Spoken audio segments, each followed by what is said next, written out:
Hey guys, welcome back and welcome to 2016. It is officially January 3rd, and there are, depending upon how you count it, 62 out of the 184 cards spoiled. I think, a lot of them are like basic lands that you would expect, and they're counted in it, whatever. It's a lot, and most of them are rares and mythics. So we got a pretty good picture of what the set is going to look like. So I'm going to cover overall the feeling, how I think all the cards are going to work, how I think people are going to receive them, and why I think that OGW has an unbelievably big set of shoes to fill because of the state of the game right now. I'll say the game, and by the game I mean Standard, because Standard is a complete disaster right now, at least at my LGS, and seems to be kind of stagnant at the tournaments too. So I'll cover that later in the video. So anyway, with that many cards out, it's really easy to tell how this set is going to be, what it generally feels like. And to me, it feels like there's two major themes. And if one had to be summed up in one word, I would call it Go, where it's just card draw, damage ramp, mana ramp, boosting abilities, and just all-out war. We're talking like, I'm boosting it up to an 8/8 on like turn 4 and then rushing you with a whole swarm of them. Oh, but you've got a mass removal, and then there's another removal, and then like a Celestial Flare clone, and it's just going to be big creature battles, which is good because I'm not a big fan of decks that don't have many creatures in them or any creatures in them. They're just trick decks, combo decks, and control spam decks. I really don't like them. So this will be fun. Hopefully people actually follow along with what they intended in the design, which is just creature war. So the Eldrazi are back. They're ridiculously powerful. It makes the first Eldrazi initial invasion look like just an initial invasion, which I guess follows the storyline. The new ones, a lot of them have the new colorless mana symbol, but you're not going to have any problem pulling any of those mana because there's a ton of lands that both generate colorless and then do something. So you could just put in 21 wastelands if you really wanted, but I wouldn't. You could go 4/4/4/4/4 really easily with a lot of the new lands that are up. If you look at some of these, they're pretty cool. But even the creatures, they're just ridiculous. You look at their level of either their triggered abilities or just their cast cost versus what they do, what their attack power is. It's pretty vicious. Even the instants are just vicious. Spatial Contortion, holy cow, that is quite a card. If you want to talk about combat tricks, just look at Endbringer. Holy crap. One of his abilities is pay 1, tap him, target creature can't attack or block this turn. That's defense, that's offense. And it seems like there's a lot of like Swiss Army cards like that, where they could be used on defense, they could be used on offense.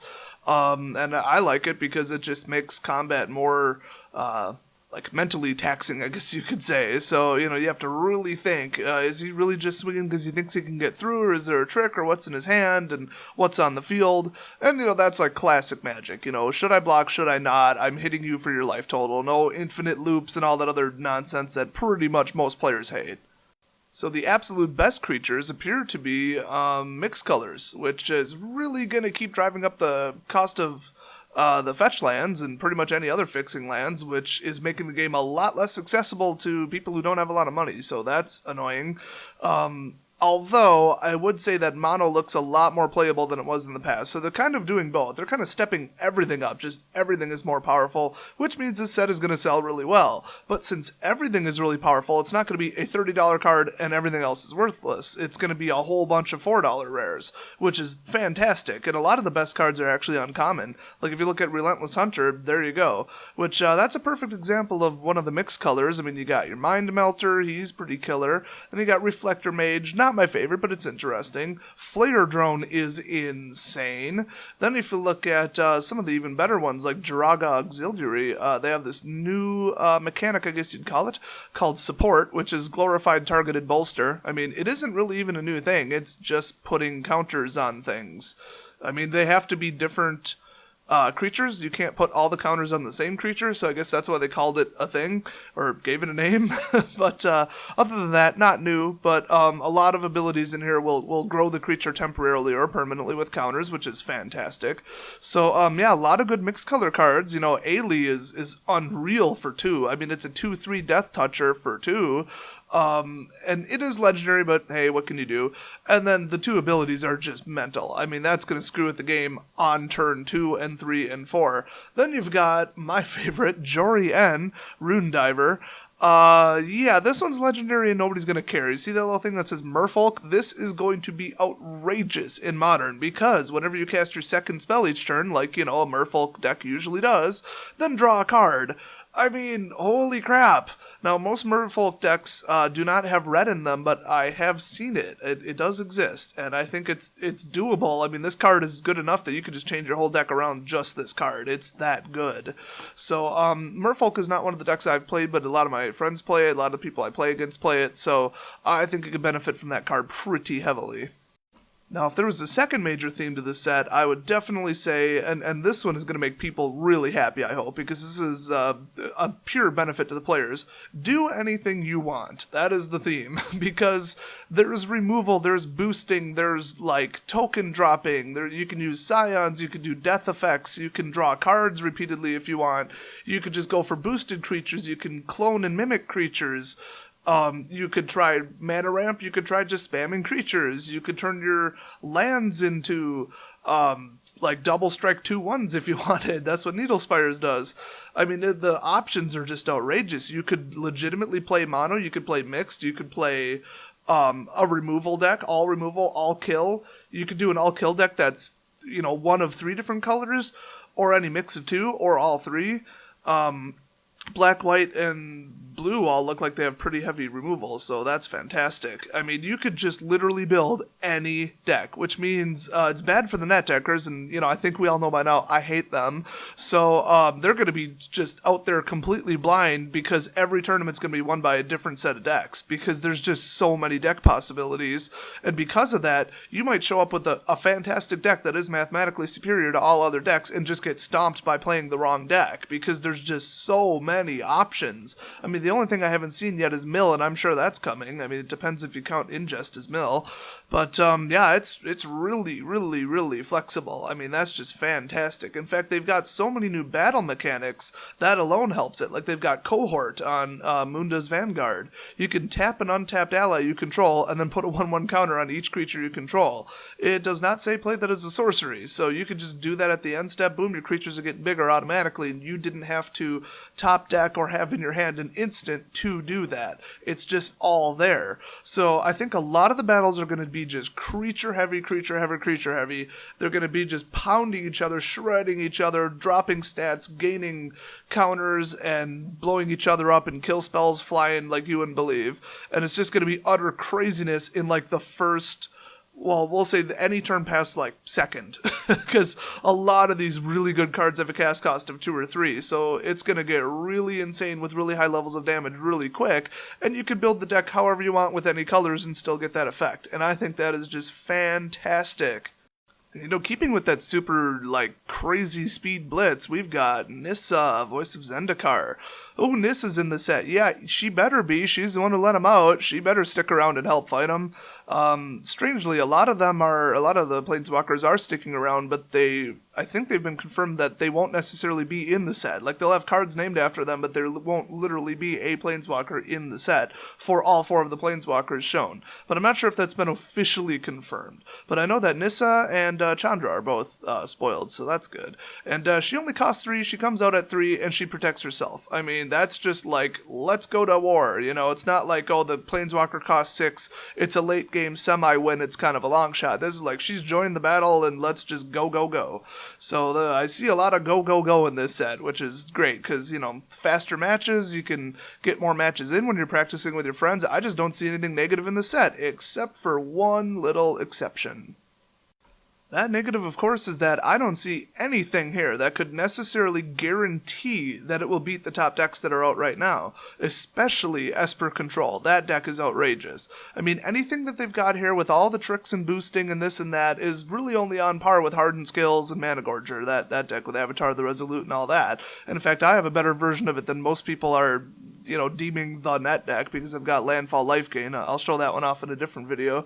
I'm pretty much dominating standard with that, but every time I play against Esper Control, I lose, because, I mean, every single week, Esper Controller, Esper Dragons wins FNM. And I'm talking the top couple spots. It's gotten so bad that they don't even want to play each other. It'll be round 4 and they'll just say, we got matched up against each other. Let's just call it a tie or flip a coin. I don't really want to play a mirror match with Esper. It's a garbage deck. Nobody really likes it. Nobody likes playing against it. Nobody likes playing against it when they own the stupid deck themselves. And nothing in this set is going to beat it. I mean, there's nothing that you could cast for free. There's no really big combos on turn 3. So they're probably just going to remove your creatures in real time and, wipe the board and cancel and all the other crap that Esper does. So they really, really, really should have stopped encouraging dual color or triple color in this set. I mean, at least they didn't literally print a 3-color land. That would have been just too much for anybody to stand. But, they did say, one of their developers, I believe in a blog, said that they did want to focus way, way, way more on this whole block on 2-color. They wanted to make it less reasonable and doable to play 3 colors. So eventually when things cycle out, yeah, it's going to be 2, but right now, a lot of the 2-color cards could go just fine in a 3-color deck. And so they might, once again, just like Origins, just like BFZ, pick 1 or 2 cards and then take all that Clan and Dragon crap and soup it up and just keep playing with the same old deck that they've been playing with for over a year. I don't think anybody even likes that, but they're winning with it. And certainly nobody likes playing against an OP deck like that. So the whole I'm going to spend $300 on fetch lands and make a 3-color deck and beat everybody every week, that really needs to stop. So I think by July or something like that, those a lot of the Dragons of Tarkir and Fate Reforged will be completely cycled out. So I'm definitely waiting for that. But hopefully I'm wrong, and hopefully there is something powerful enough that everybody just jumps on board the BFZ/OGW bandwagon here and builds just pure decks with just them. Well, it's actually gotten so bad at my local gaming store that people have just stopped showing up. Attendance is down 30 to 40%. And when I asked people, they said, I brought a standard deck and I can't compete with those $1,000 decks. I'm just sick of playing against them. And then the people there last week even seemed to have a really bad attitude because there's nothing left but top tier decks. That's all I've played against. I mean, that's it. I mean, one guy's still playing that Siege Rhino 3-color like Jeskai crap. But it's all just 3-color OP decks. They're all net decks. And so all the net deckers are getting mad that they have to play against each other because they think, they're entitled to win. So, they brought a better deck, so they should always win. And now they have nobody to play with but themselves. And all the kind of more casual people, or people like me that just enjoy building decks and showing up with a different deck every 2 weeks, we're really sick of losing 5 rounds in a row, which actually I rarely do, but a lot of the new people, they certainly do. I mean, I brought my own little all-black mono twist on aristocrats. I always say aristocats. That's a cartoon. Anyway, I brought, the kill yourself, sacrifice boost, and then bring them back from the graveyard, draw a card every time they die, Zulaport deck. It's pure mono black. It's like this super cheap ghetto version of aristocats. Nope, said it wrong again. Aristocrats. I should just write it down and read it. But, yeah, I really shredded people, but I kept losing in 3. And I think my record at the end of the day was 2-3. So, it's not bad. I stand a chance, but I know that mathematically I don't stand as good of a chance. So it's why should I even continue showing up? So I actually started playing Modern, and they're all playing drawn-out long control decks like I am. So that's just as stupid. It's practically a mirror match. So I'm pretty much stuck with what do I want to play. So I'm probably going to switch local gaming stores for a couple weeks until the launch of OGW. That's how bad the situation is right now. And I am not the only one who feels like this. So OGW has a lot to fix, and it looks like they noticed that, designed the set, and said, yeah, we got to step up the game. We've got to give people new cards that they can actually play with against this 3-color garbage from Dragonsville. So, yeah, Tarkir needs to just burn. But if I had to end the video on a positive note, the Expedition lands. What they did, if I had to summarize it as short as possible, is they took the most popular mixed with the most expensive lands in all of Modern and printed them as Expeditions, which is kind of what they were intending to do. They weren't going to print some weird, obscure, Kamigawa Island clone, that nobody necessarily plays with, and just make it look pretty. I mean, they're taking a lot of effort into printing these. It's a whole different foiling method or whatever, different ink, whatever they did. So they're making sure it's cards that people want, and that if they pull them, it's cards that they might actually have in their deck that they could swap out. Unfortunately, they're so freakishly expensive, most people don't play with them because, you don't want a $300 card, and then all of a sudden your opponent picks it up and starts shuffling it, and you're on the edge of your seat. So I really don't know who's buying these. I mean, just for a collection in a binder, sure. I mean, that's what I did with mine. But Yeah, it's one of those things where it's really, really nice that they actually printed like Mana Confluence and like Tectonic and all the really good ones that people actually play with. That is fantastic. So it really helps sellers like me, where we sell thousands and thousands of cards every time it comes out, and just hope that it doesn't bomb. I mean, I've actually lost money on whole sets, believe it or not. I mean, we're talking, we sell 1,000 to 2,000 cards, and at the end of the day, I lost 20% because the cards just weren't good. The whole concept of the set wasn't good, and it couldn't compete with what was already out. And there's no sense in holding all of them for 6 months to a year until some of them become popular, because you will lose money doing that. So if they don't want to piss off the players, they don't want to piss off the vendors, then yeah, they better print something like OGW, where all the creatures are super, super powerful, work together great, and they're actually playable in a deck, especially by themselves, because, you know, not everybody plays draft, but it's nice to, you know, get a constructed set where the cards actually work together and can actually win games, with primarily cards from the same block, I guess you would say. That's kind of what they intended, but it's never what happens, like, ever in the last 2 years. So, yeah, so I'll leave you with that. The good news about the expeditions being worth probably 300 for the average one. I mean, we're talking huge, huge, huge. People are going to want these. So, hopefully you guys pull a bunch. I'm expected to pull 17.8 of them with the size of my order, so look forward to that descent into madness that I will call a video, while we pretty much open packs nonstop for about 12 hours overnight